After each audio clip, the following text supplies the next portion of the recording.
to Shadows from the Tree, the podcast that invites you to explore the curious world of dark genealogy, uncovering secrets, scandals, crimes, and darker events that shape family trees. Whether you're a seasoned genealogist just beginning to explore your family history, a history buff, or even a crime junkie, we offer something for everyone. Join your hosts, Danielle and Michelle, in each episode as we share stories from over a century ago with each other for the first time. This week, it is centered around the theme of bigamy. By using newspaper archives as our guide and conducting research using historical records, we piece together these often forgotten stories and gain a deeper understanding of the challenges those involved faced. Our hopes is to connect you, our listeners, with your ancestors' past, one story at a time. So, welcome. Here we are, season 2, episode 2. 2. Yeah.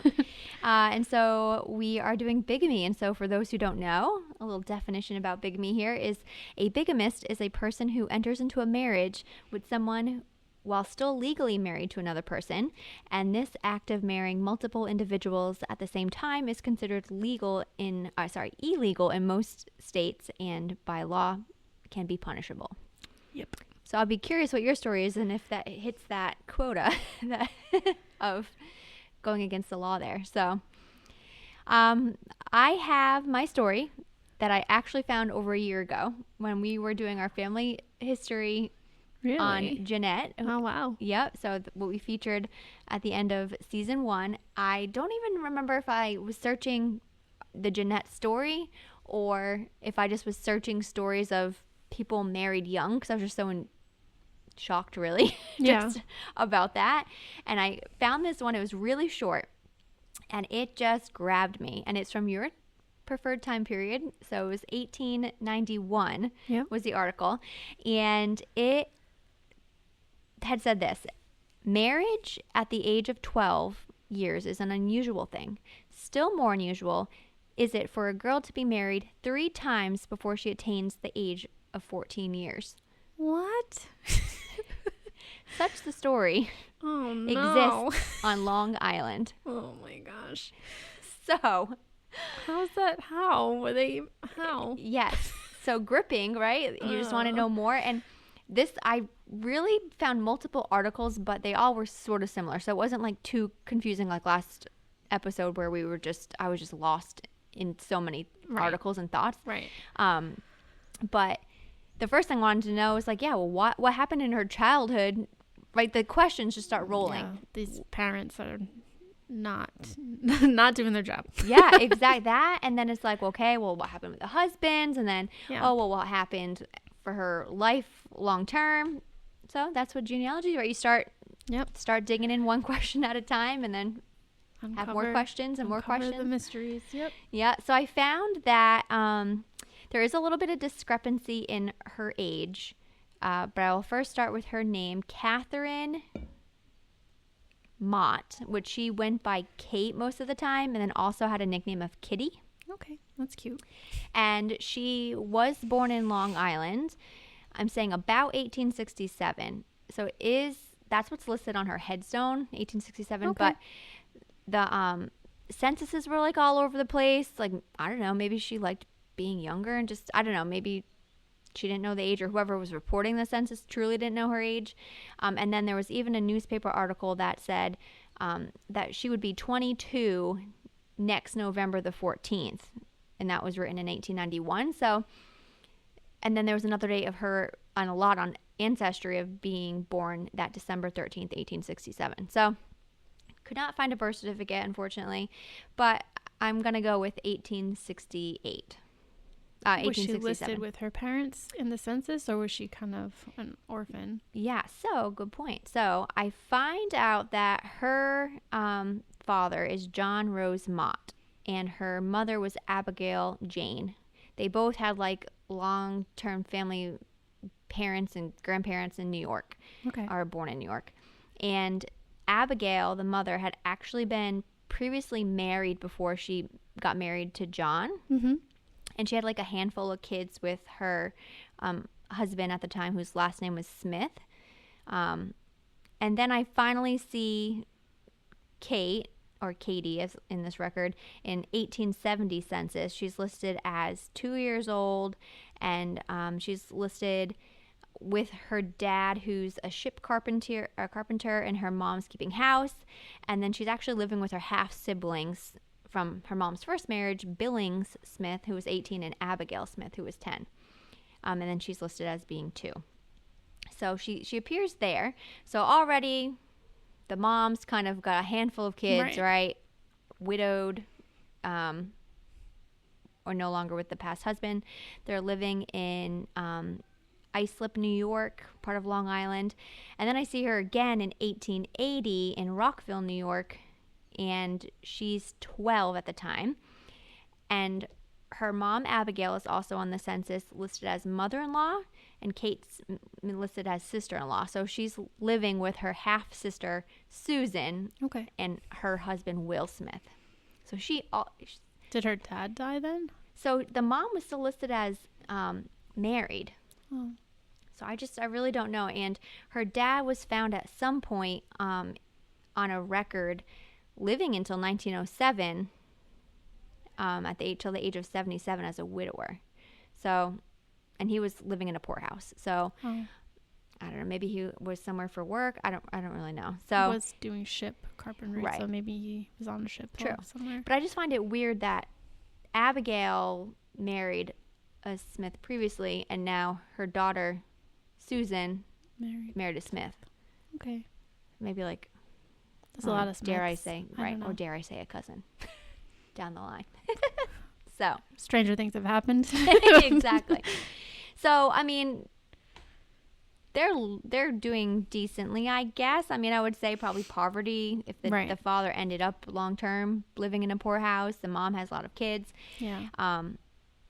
So that's kind of where we lead into her first marriage, I would say, which is said to be when she was 12 or 13 in Rockville, all happening in New York, to a George Gregory. And she was said in a newspaper article to have married to escape being driven from home. But then it was also said that out of spite, she was going to marry him because his well-to-do citizen parents considered her to be beneath them. Okay. So, but he obtained a bill of separation because she then very quickly, I guess, didn't want to be with him and went on to husband number 2. Oh. So, and supposedly they never lived together. So there's that one. So he got a divorce decree, or it was just... That's what it sounded like. I found a couple like records on Ancestry. I couldn't pull up the actual file number. It was just the index. Yeah. And I could not find his. I found one for the others. So I don't know if they just washed away with it, if never truly was on record. How legal is it at 12 years old? Yeah, exactly. Right. Yeah, why would you do that? What is happening? Yes. So then we move on to Frank Fox, who per the... That's a fun name. Yeah, Frank Fox. Per the newspaper said that she, again, married him shortly after George. And he was a proud, aristocratic, and wealthy stock. Ooh, so fancy. Maybe she saw something in that. But soon after, he was also successful in obtaining a divorce, the newspaper mentions, due to her age. And they also supposedly never lived together. Where is she then? That's what I'm saying. We never lived together. I just hit the 1880, so it was just like, I wish I could have a couple more details here. So then we move on to the more important husband number 3, Lincoln Nugent. So he was characterized as being a well-behaved lad. His parents regretted him marrying her, but they decided to support them and gave them a good home. Mm-hmm. And it was listed that they had a first child together, but it was born deceased.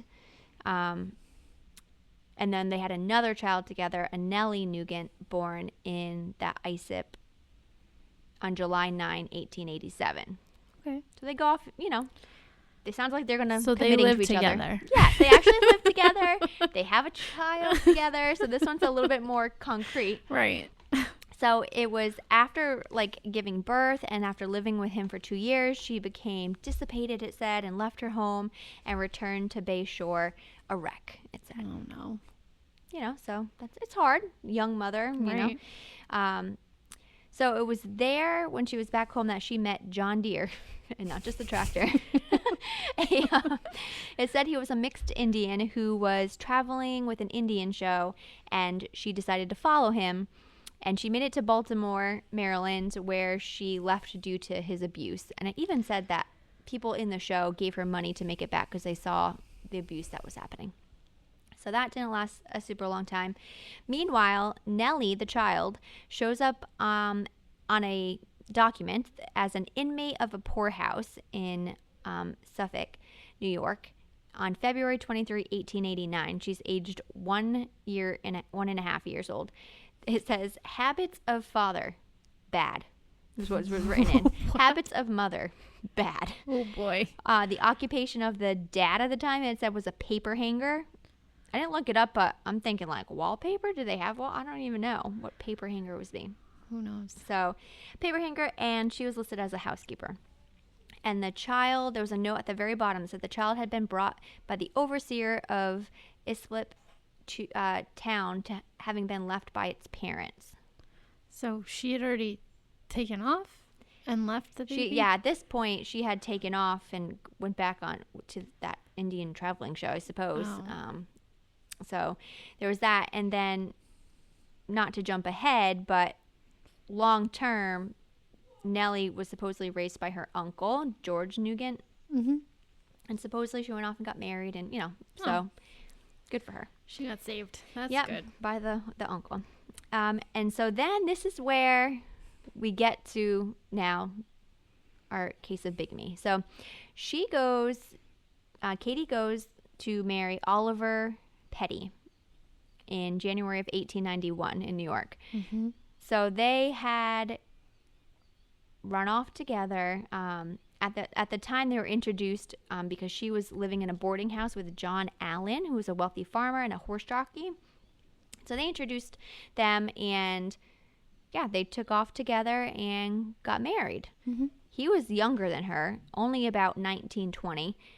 So he did it against his parents' knowledge, and that's when the dad, Mr. Petty, started digging around and finding out what's really happening with this woman that he's running about. How would they do digging back then? I don't know. Not even in the same. Well, all these people are living in Suffolk, New York, so they're all part of Long Island. Oh, all right. So I think probably like Rhode Island. Yeah, where like exactly. Everyone knows everyone.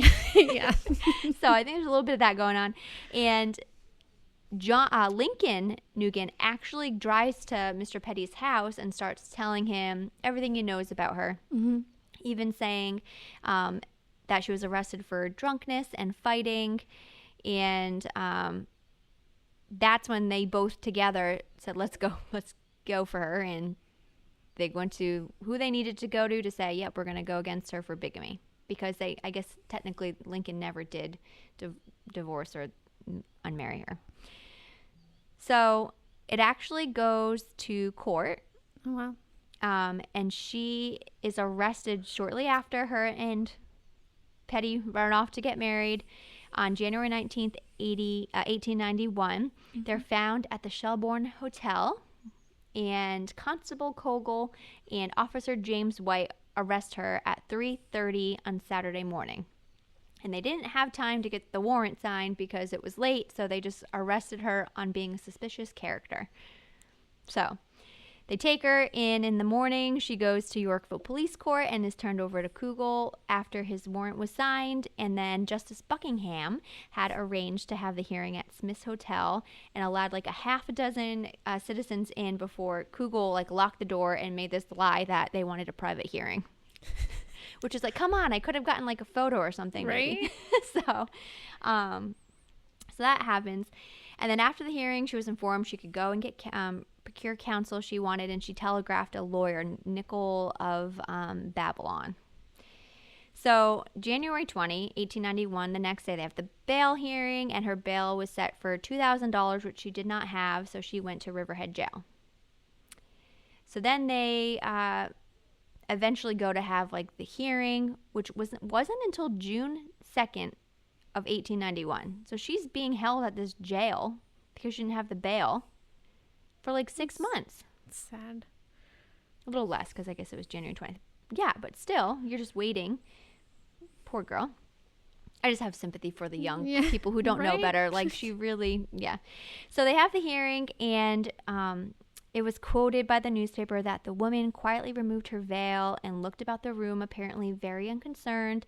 Not a blush or a sign of nervousness was noticed for about a half an hour, and then her eye moistened slightly, but the tears were carelessly brushed away, and she resumed the same unconcerned appearance. Oh, boy. Probably just used to hiding her feelings. Right? So, and was she actually crying her eyes out, and they just said true that in the paper? Right. I know. You never know. To be in court those days would have been, would have been great. Goodness. Eventually, as there was a couple hearings, they did let more people, and then like a crowd started to grow around the case. But the person representing her, had said that just the whole thing, like, she was married at 12, and like, it was said that a lot of the men had a lot of sympathy for her as like her being the victim. That's good. If that's something. So Wilmot Smith defended her. Again, Smith, maybe a cousin related to Abigail's past or her now half-sister's family. Right. He says that she was born into misfortune and she had a beautiful, sweet face, but her early training was neglected.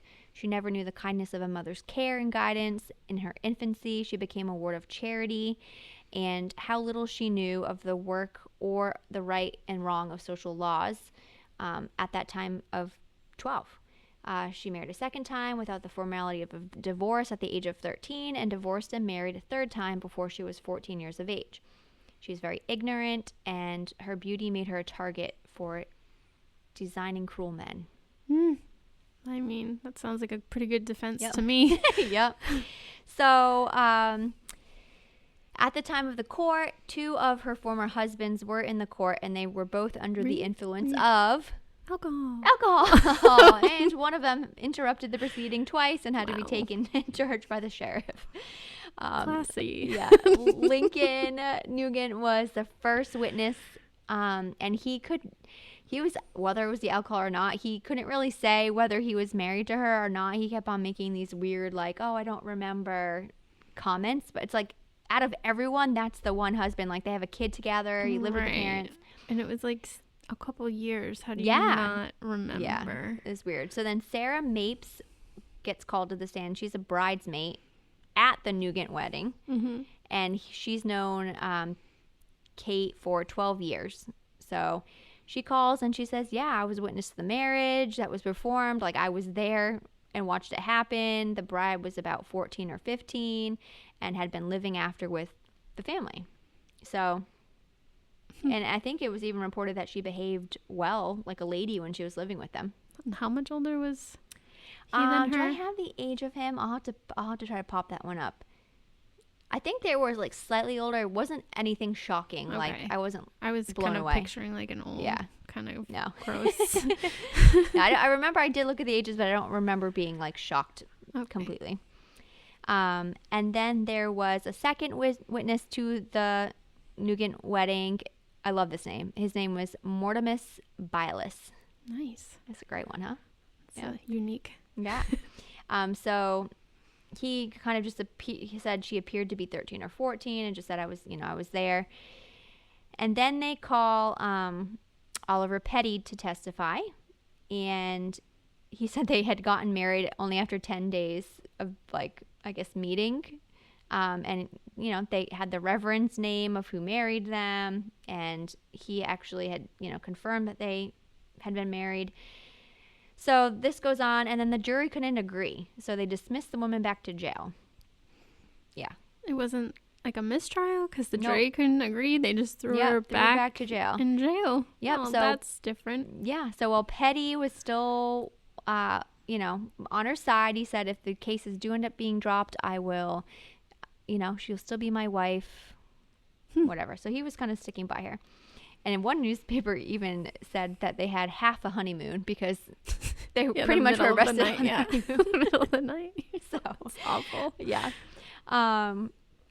So then the next date I see is that Petty actually ends up applying for a divorce, which he was granted in July 28 of 1891. So not even a month later, he's changed his tune, right? That's not very patient. Yeah. Thanks, guy. Yeah, definitely.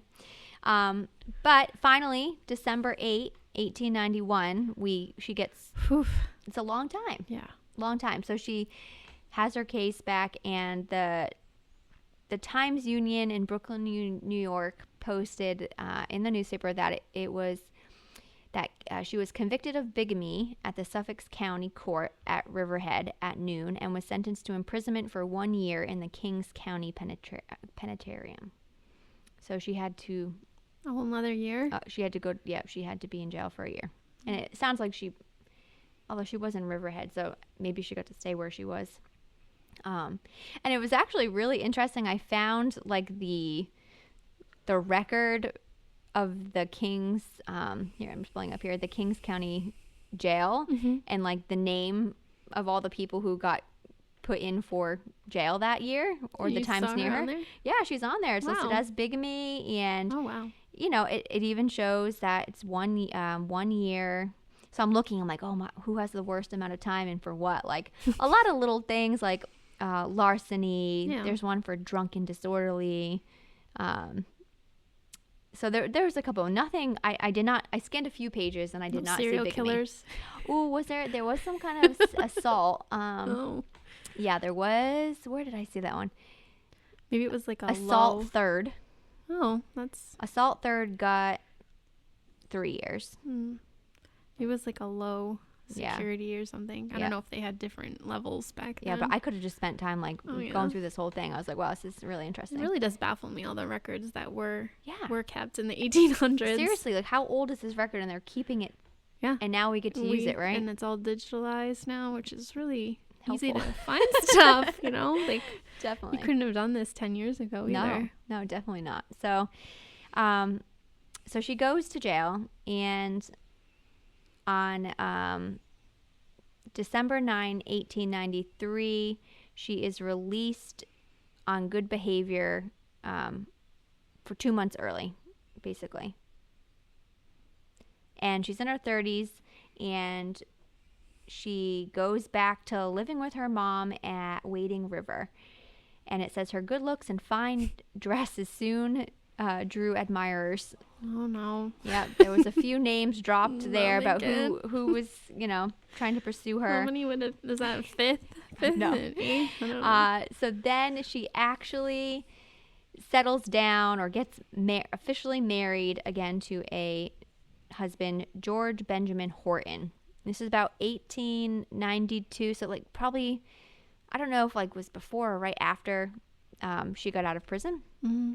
But this was her longest marriage. She was with him until he died in 1925 at the age of 57, 58. So that one stuck. That one stuck. Yeah, they had 2 children together. There was a note in the newspaper that like he wasn't good looking, but had good money or something. I always like, you know, who's the judge here? He was homely, and then she was the most beautiful lady in the village. It's crazy. It's just, they always do that. It's crazy. So, so they get married. They have children together.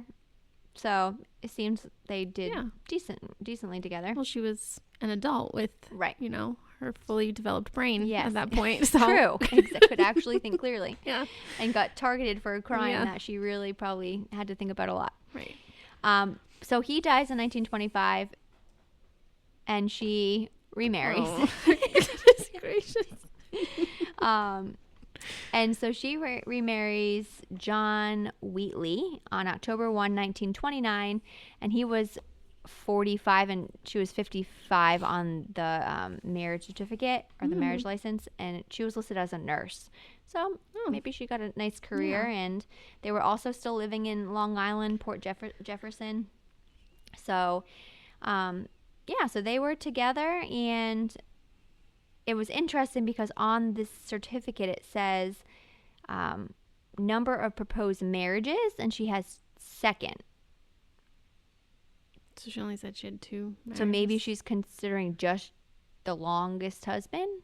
Right. I mean, yeah. At that point, just erase your whole. Just stop marrying people and maybe just date them. Yes. Like, if that was even allowed. But it didn't seem like she had much. No. So guidance in life. Yeah. Yeah. No. So hopefully she, you know, did decently. again, I wish we were here for like to actually see the personality and the day-to-day life of people. And her children, you know, she had the one daughter, Nellie, who lived to 108. Wow. And her other son, George, died at 54. And Benjamin Horton, our other son, died at like 83. And as for the husbands, couldn't find much on George Gregory, what happened to him afterwards. But Fox, there was a newspaper clipping that he died in Jersey City in December of 1893, so not long after, noted as a spendthrift, having wasted 3 legacies of some $20,000 each. Whoa. He had several wives, and it said one including Kate. Long Island is where his dad owned a summer residence, which is probably how they connected at the time. And then Lincoln Nugent died at 54 in 1916. New York, so not long after. Right. He never appeared to remarry or have any other children that I could find in censuses, and listed as a painter. And then Oliver Petty died at 49, like also young, in 1920, and appears to have had another wife and a child. So, you know, that's kind of them, and I'm sure they carried some kind of something along with them. Maybe. For this drama, maybe not. And then Kate herself died March 23, 1965 in New York. So she was in her mid-90s. And there's this, I will say, someone, shout out to Find a Grave. Someone did like took a lot of time to actually take the census information that I found and like just wrote it out on each of their pages. So that was really nice. And then someone on Ancestry had a photo they connected of Katie, what it seems to be Katie, and it was, you know, her parents were all listed and everything, so it seems legit. Wow. I reached out. I did not get a confirmed answer yet, but I can only imagine and hope that this photo is the only one I have, Katie, and is really her. And let me just show you for a reaction point here. Wow. I don't know what time period it was, but she just looks to be young. Yeah. And even if she was getting married 12, 13, 14, 15, and so on, she just seems to be one of those people who have like a young features, right? Yes, she does look. But it matches brown hair. I mean, I can't really tell what it's a black and white photo. Looks very like Mona Lisa, like half a smirk. Yeah, right? Yep. So I don't know. But it was definitely intriguing, and again, wish I could just be there to actually have chatted to these people. I know, right? The questions I would ask, which is a shout out to people out there listening. If you're interested in family history, do it now while you have some of your closer relatives still with you, because there are so many questions I wish I could ask my family that are no longer with us that I would have loved to hear. Yeah. So, all right. Passing it over to you. I'm interested to see what you found. That was a great story, Danielle. Thanks. You had a lot of good details, people's names you were able to find. Mine's similar, but on the other side of things, the bigamist was a man. Oh, so good. We have opposite viewpoints. Opposite sides of this. So, you know, you mentioned you wanted to do the theme of bigamy. So, of course, I'm like trying to find something where it's that and it's not just, you know, brought to trial. This one, I just kept digging and finding more names and more names. So this is the first article that piqued my interest. It's called Wages of Sin. This one was from March 31st, 1878. Wow, so, you're going way back. Yep, 1878. St. Paul, Minnesota.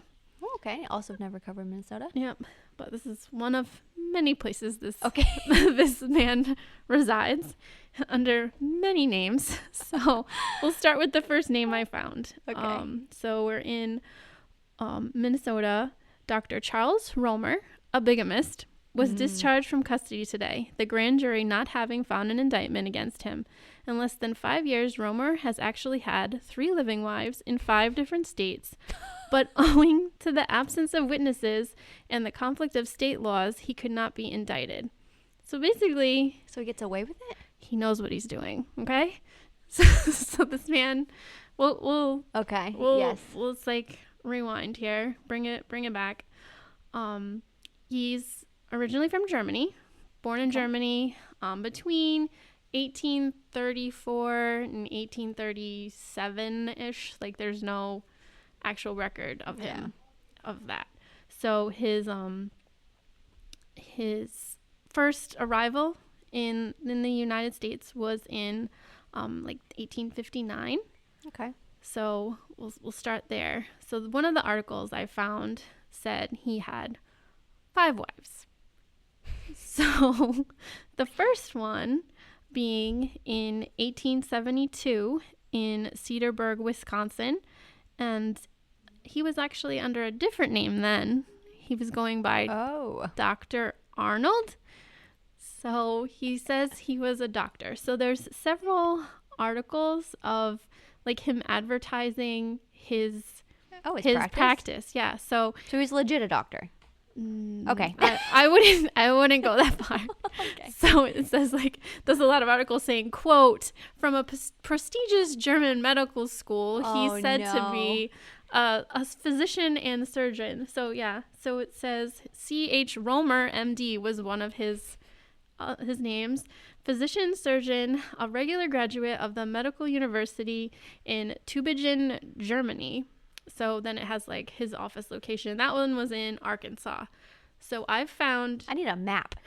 Yeah. No, he's been on every part of this country. He's been in Montana. He's been in Missouri. He's been in Oregon. He's been in Arkansas. Does he have enough money to travel? Listen, he's what they call a swindler, okay? Ooh, so he shows up in a town. So I first found an article. He was in... was it Montana? It was like one of the first articles that said he showed up. He says he's this doctor from Germany. He's trying to get his practice going. So he asks other, fellow Germans in the town if they can, support, give a little money. And then he would start sweet talking the ladies. Yes. So he had a habit of being very flirtatious and easily would convince a young woman to marry him. So the first ones were probably going after wealthy family. Well, the first ones don't seem he's practicing. That way. Yes, exactly. So I'd only found marriages after 1870, but there was a family tree that she was related to this individuals, and he had so many different names that in her tree here, she had said his name was Charles H. Henry Karl Heinrich Roemer Raymer Ryan Dr. AKA Fazy Arnold. So he had so many names. That's more than a handful. Right. That's like, this guy was legit a swindler and knew what he was doing. Like you said, he would marry young ladies. He would marry older ladies. He would marry widowers. So I'm going to stick with the 5 that I did a little bit more research on. You would go crazy and not have enough time if you... So the one he married in Cedarburg, Wisconsin as Dr. Arnold was not married to him long. Her name was Augusta Trotman.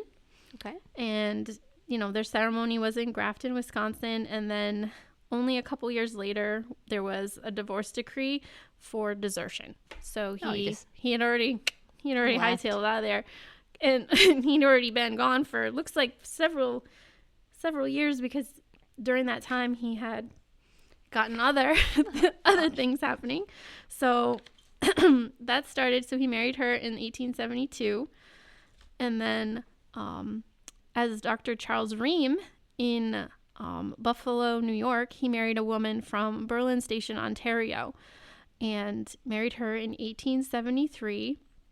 And this one was considered not a legal marriage because his first wife was still alive, and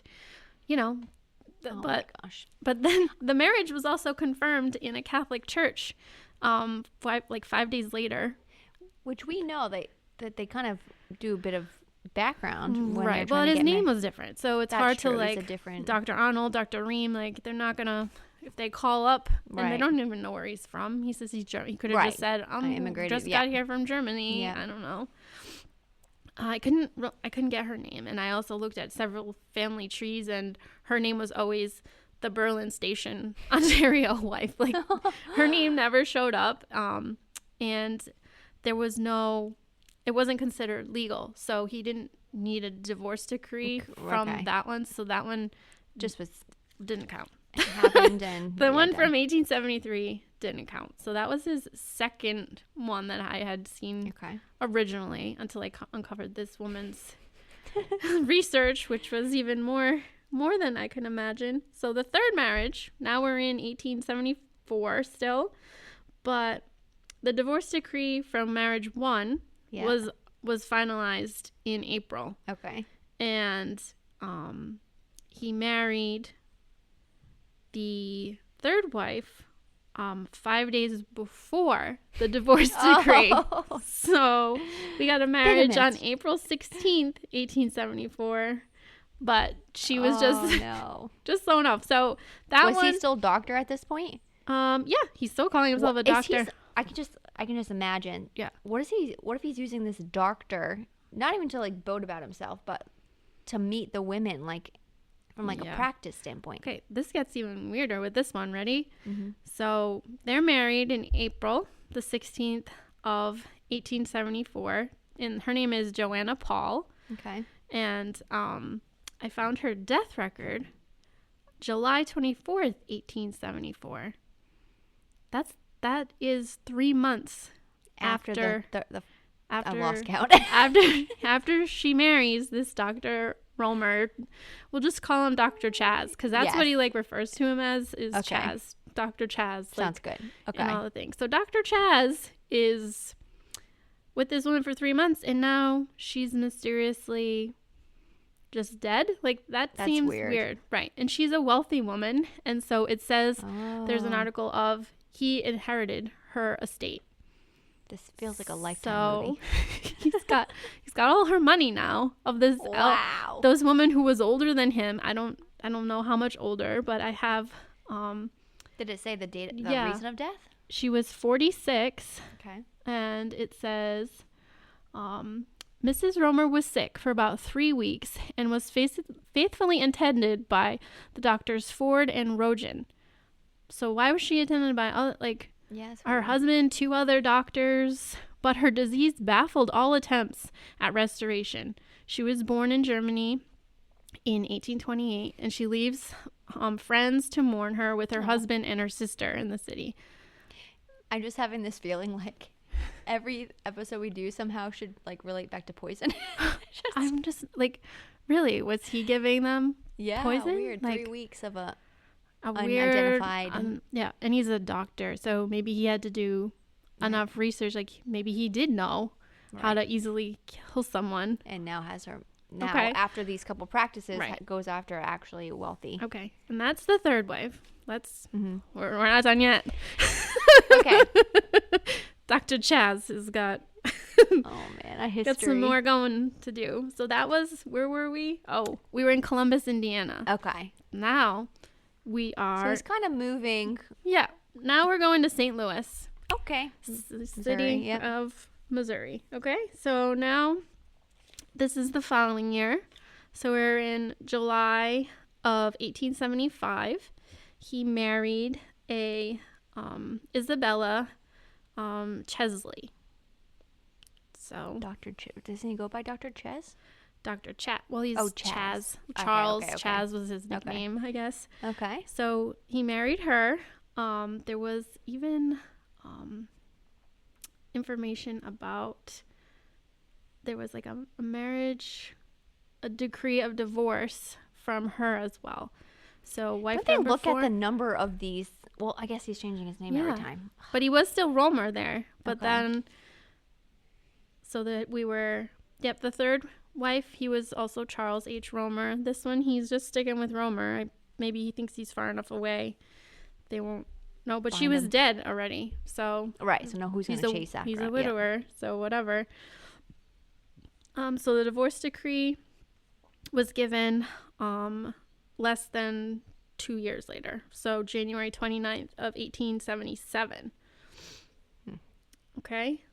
But that was just enough time. So she had gotten that divorce from him. And he marries Barbara Ants. Okay. But oh my gosh. this led to a whole nother whole nother predicament for him. And this is number... That's 5? 5. Okay. Yep. So Barbara is number 5. So we have 5 wives, and the reason why he can't be sent to the penitentiary. Dr. Chaz H. Roemer, the man with 5 wives, was recently discharged at Winona, Minnesota. The prosecuting attorney, A. H. Snow, made the following statement showing why the scamp escaped punishment. So this one, we're in Minnesota here. May it please the court, I should not, under ordinary circumstances, deem it necessary to state the reasons for the grand jury's not finding an indictment in any case. But the case of the person calling himself Dr. Charles Roemer is one in which attracted much attention, and as no witnesses have been called to testify against him before the grand jury just discharged, I think it is due to the court and to the public, and perhaps myself as the prosecuting officer of the county, that such statement should, in instance, be made, entertaining the view and availing myself of the authority given. He will honor and give the facts. So, a few weeks since, the man, Roemer, after waiving examination from George H. McKay, Esquire, Justice of the Peace, he was held to answer at the term of the court in the charge of polygamy. The complaint before the action was taken and was made by myself, and alleged that in the month of March 1877, Charles H. Roemer, having then a wife living in the city of Chicago, Illinois, unlawfully married one Barbara Ants. So this is the last current one. Yep, and he cohabited with her after as his wife in this city and county. This complaint was represented by me in good faith, and it is believed that Roemer at one time said his marriage with Mrs. Ants had lawful wife in Berlin Station, Ontario. So we already mentioned, that initially. So this is where I found the 5 wives, all the dates. Yeah. So they were trying to get him prosecuted. Right. In several different states because... And no one's coming to... Right. And no one came to do an indictment. And one didn't want to be known, obviously, because she didn't put her name. The other one was no longer there. And one of them who probably just didn't want to do nothing or never heard. We've got divorce decrees, dates that are like just missing. And like he knew what he was doing. He knew how to work a system. So he didn't really have a house probably. He literally was just meeting women probably. Yep. Jumping in with them to... Get some money. Get married and get money. And he got a lot of money from the Joanna. But I think, after 3-4 years, it's running out. So he marries Barbara Ants. And then there's another article not too long after the release saying that, hold on, let me find it here real quick. Yeah. Okay, so I had mentioned he had married Barbara Ants. That was in April of 1877. So I found an article in Winona, again, the Winona Daily Republican. This is dated June 4th, 1878. So the death of Mrs. Roemer. Oh. Mrs. Barbara Roemer, wife of Dr. Charles, died about 1 o'clock this morning, Tuesday. She has been ill since last Thursday when she gave birth to a child who only lived 36 hours. Since that time, Mrs. Roemer had suffered from a complication of the troubles. So it talks about the doctors were trying to attend to her. On Monday afternoon, a lawyer was called so they could draw up a will because she was a widower also. She had been married before that. Okay. So she had children from another marriage. So when he arrived, she was in a semi-conscious state, and, they were talking to her about what she wanted to do with a will. So she desired to give her husband, Dr. Roemer, $3,000, but it says he declined and told her to give it all to the children. So Mrs. Roemer bequeathed, and then it goes through who she gave all her money to. Yeah. So to her sister, to her niece, to her children. $3,000 back then? No, that was just... 3,000 back then was actually quite a bit. So she had about 20,000 total. And back then, that could carry you a long way. Right. I looked it up. It's over 600,000 now. Wow. So he was going to get... why would he decline it? It's not his characteristic. I don't unless think... he's trying to set up a... Well, we'll get there. Okay, he is. He is trying to set something up. So, it goes, she did pass away. So Mrs. Roemer was 46. And that would have been his child, sorry. Yes. Okay. And then I found his the death only record. ever child that he's so far had with all these women.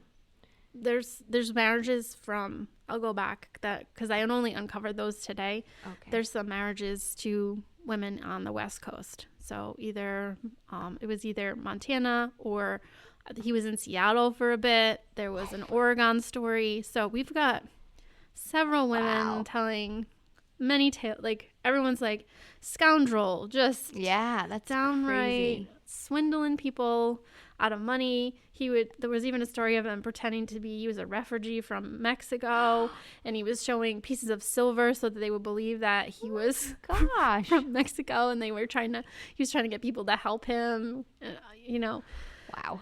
So this poor woman passed away.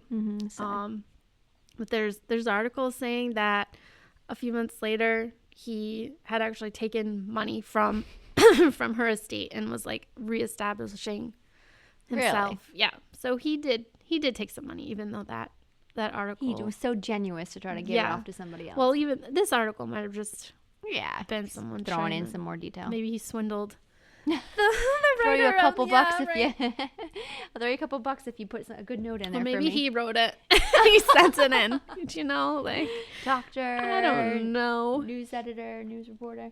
Yeah. So he just went around everywhere. I found this. It's like the words of the article are over a picture, but I'm not sure if it's supposed to be a picture of him. But this one says, Dr. Reem, the bilk, who married a young lady at Seattle under false pretenses, is still on the love path, wandering around on foot, purchasing, as he says, cattle. The feeling of indignation is turning into one of pity. That was one from a story in the People's Journal. That's fair. That was earlier on. That was back in 1871. Before they even uncovered the other ones. Yeah, before even. So I have marriage records. And he's got no family that came over with him. Apparently not. He just kept able to do what he he just pleases. kept looking around for vulnerable women and making the most of their money, basically.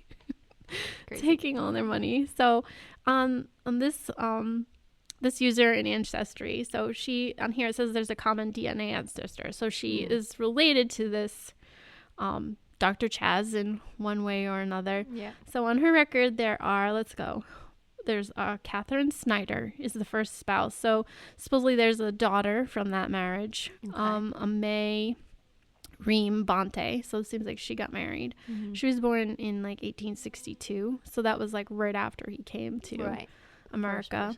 And then there's another Schneider, a Barbara Schneider. So it looks like there's a Josephine and John, 2 children from that marriage. Then there's a Louise Lackner. Looks like there's a couple children from that marriage. Then there's a Sophia Albertina Moss. There's a son from that marriage. Wow. Then we start with the one I thought was the first, Augusta. So Augusta Trotman was, what number were we on already? So that was 1, 2, she would have been 3, 5? 4, 5. So the one I thought was the first wife, actually the fifth wife. Okay. So then we have the poor Berlin Station, Ontario wife. One day I'll find her name. That was the only one. Joanna Paul was next, then Isabella Chesley, then Barbara Arntz, and that was Charles, their son, passed away after only 3 days. And then he looks like he married just one more time here. So you think. No, Jenny Mary Hadsdatter Lindstad Ray Martin. So maybe they might have had a child. I'm not 100% sure on that last marriage, but it's in there. So that would have brought us to... we wouldn't surprise you, right? 10 marriages. So your guy, let's just say this. Your guy who is marrying multiple... kind of technically at the same time. Marrying... Right. Well, he was just banking on the fact that they would divorce them at some point. He cannot go to jail But yet my Yeah. little 12-year-old, Yeah. Well, he bounces too. He doesn't stay in the same place. that's just wrong. He's not even in the same county. Like, they're talking about him being wanted in Kentucky. I don't even know. I don't even have Kentucky on my list Right. of places he was. So, like, what was he doing in Kentucky? I want to see a picture. Did you find pictures? This is all. You said that one that's this overlaying? is it. It's like, I think it's just a drawing. Like, they just kind of. Oh. There's no picture. You can't really see that great. It's because he didn't stay anywhere. Nobody could capture him enough. But this was his son, supposedly. But it's like a really old. It's an old man picture. So maybe he looked like. Oh yeah, if you had to. Like this gentleman, if I had to. You know, this was his son. So Okay. his name was John Welfare. So Okay. Yeah. Crazy. That's a lot of wives. yeah, it's a lot of And a lot of How do planning. you keep all that under That's exhausting. in the track? Well, his son married once and had like 10 children. So I mean, Do you think though, this is back then when there were no records, right? Do you think they ever found out that they might have multiple half siblings or anything out there? oh no, And did they probably know? not. No, they probably didn't even And know. He wasn't in the same. He didn't really stay in the same. And he's not place, going to a new state saying, "Oh, hey, I just Oh, had yeah, a widowed no. wife." No, he's not disclosing anything that's gonna hurt him. Not until like maybe he gets sick of a one wife and he says, "I'm out of here. I'm going Wow. back to so and so." Like, who knows Wow. what these like? That was a good one. That's a good. It's back and forth and back and forth and And there's definitely probably still more out there. oh yeah, and no one even knows like after. And not even considering wives. Like imagine girlfriends too. Probably just yeah. to get some kind of relationships to ask for things. Yikes. Yeah, there's a lot going on in his life. I don't understand. And then it looks like he was in like a soldier's home in Nebraska maybe in the early 1900s. Another person was asking for a divorce, so his last wife was asking for a divorce. Oh my gosh. Oh my gosh. Oh. So she does end up getting one in 1906. And there was a notice here. What is this last notice? I just want to pull up. It was in Omaha, Nebraska. Like here, there, and everywhere. Seriously. Oh, it's just to notify of the divorce decree. It was nothing crazy. Wow. I just hadn't opened that article. I wasn't sure if it was going to be a Like a shocker. like he murdered someone. And can never give up. Can never give up. Crazy. Yeah, so he was an interesting character. He definitely swindled and stole and lied and cheated, and he didn't even have to go to jail. Changed his appearance too as he was like I'm sure. becoming a new person, right? And the papers love to say that he was stocky and unattractive and would pull in these, cute, young, beautiful women somehow. So he must have been a smooth talker. That's all I'm imagining. Crazy. Yep, that's a true definition. Yeah. So we don't even know his death is unknown. Like, If you're out there listening, yeah. I mean, this person on Ancestry did a lot of research, Right, so and they didn't I don't know. think if they didn't find it, there. well, he's probably got some other name, right, that no one even has on record. Yeah, he said, who knows what state he was Right, even in when he That's died. true. You can't even Like, narrow it down. He was so Yeah. many places, so many things to so many people. This man. Were you even a doctor, Dr. Chaz? Yeah, I don't know. I would say no. Oh, Yeah, man. well done. Yeah, that was a great one. Thanks. It Yeah. was fun looking into the wildlife of him. Yeah, no, I can imagine your rabbit holes, and just listening, I'm like, whoa, it's a lot of research to do. Very good. All right. Yeah. Well, That wraps us up, that wraps right? us up. Yep. And I just want to say, remember, it's not a matter of, if you will find a shadow in your family tree, but when, because behind every family tree, there are shadows.